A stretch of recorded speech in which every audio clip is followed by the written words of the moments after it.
saya Denisa Aldina Salsabila Usman. Pada video kali ini saya akan mereview jurnal tentang nutrigenomik dan epigenetik.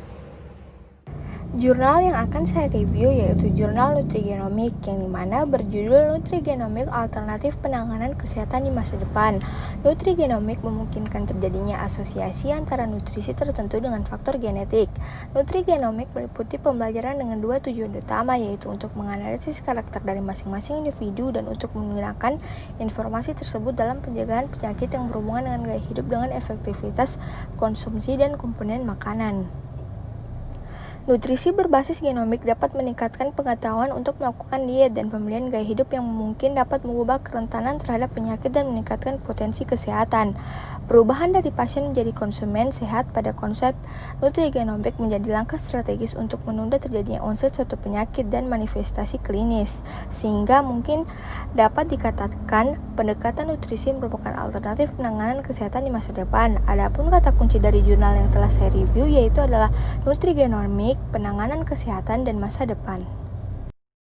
Selanjutnya, nutrigenomik mengacu pada penerapan genomik yang memungkinkan terjadinya asosiasi yang akan dibuat antara nutrisi tertentu dengan faktor genetik, misalnya cara di mana makanan atau bahan makanan mempengaruhi ekspresi gen.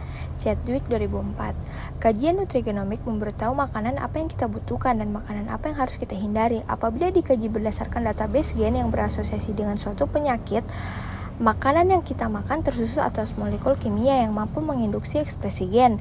Komposisi kebutuhan gizi berbasis profil genotip akan memberikan pengetahuan tentang jenis-jenis pangan apa saja yang sesuai untuk dikonsumsi.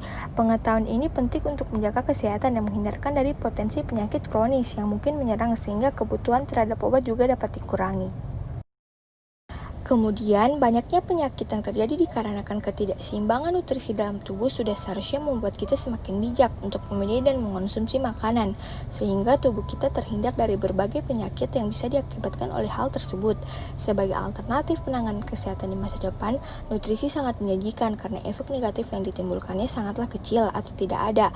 Maka dari itu, nutrigenomik menjadi alternatif penanganan kesehatan di masa depan. Jurnal Epigenetik yang berjudul Maskulinisasi Dimorfisme Seksual dalam Karakteristik Epigenetik Neurocranium Gilimanuk Pulau Bali. Penelitian ini mencoba menemukan maskulinisasi dimorfisme seksual dari ciri-ciri khas epigenetik pada neurocranium pada sampel tengkorak manusia di Gilimanuk, Pulau Bali yang berusia 1.500 sampai dengan 2.000 tahun. Yang diteliti adalah 20 neurocranium, 13 laki-laki dan 7 perempuan dari sampel tengkorak manusia dewasa yang diambil dari situs Gilimanuk.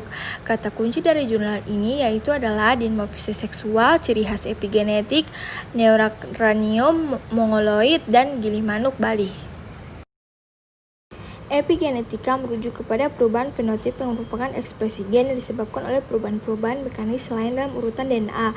Metode penelitian karakteristik epigenetik juga dapat membantu untuk menentukan genealogis tengkorak-tengkorak manusia yang berhubungan keluarga. Gilimanuk adalah situs kubur dan penghunian dari zaman paleometalik dengan antikuitas sekitar 1.500 sampai 2.000 tahun yang berada di pantai barat Bali, Kelurahan Gilimanuk, Kecamatan Melaya, Kabupaten Jembrana. Karakteristik epigenetik neurocranium di antara laki-laki dan perempuan Gilimanuk menunjukkan perbedaan yang signifikan pada 6 karakteristik dari 41 karakteristik yang diteliti, yaitu ukuran, derajat ekspresi, ukuran kanalis, derajat ekspresi ponticulus, dan derajat ekspresi torus. Ukuran dan derajat ekspresi peristiwa ini selalu lebih nyata pada laki-lakinya yang termanifestasikan dari indikator pertumbuhan material tulangnya atau pertambahan dimensi-dimensi ukuran tulangnya.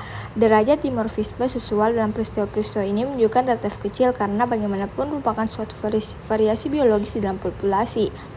Mereka berasal dari populasi mongoloid yang bererupsi dan bermata pencairan di sekitar Teluk Gilimanuk, Pulau Bali, yang berkebudayaan Neolitik akhir atau paleometalik dengan artefak-artefak arkeologis utama berupa gerabah, tembikar, manik-manik, dan logam, serta berantikuitas sekitar 1.500 sampai 2.000 tahun yang lalu. Peristiwa ini mengindikasikan maskulinisasi karakteristik morfologisnya, dalam hal ini termasuk karakteristik epigenetik yang dipengaruhi oleh faktor-faktor evolusinya seturut perjalanan waktu.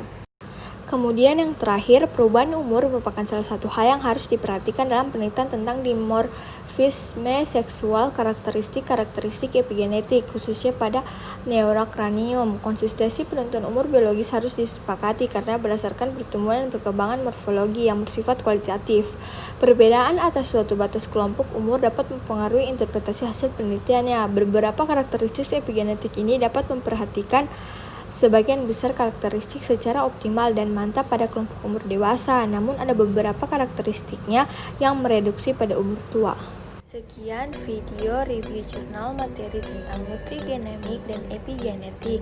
Lebih dari kurangnya saya mohon maaf. Semoga materi yang saya bawakan dapat bermanfaat bagi kita semua. Wabillahi taufiq wal hidayah. Wassalamualaikum warahmatullahi wabarakatuh.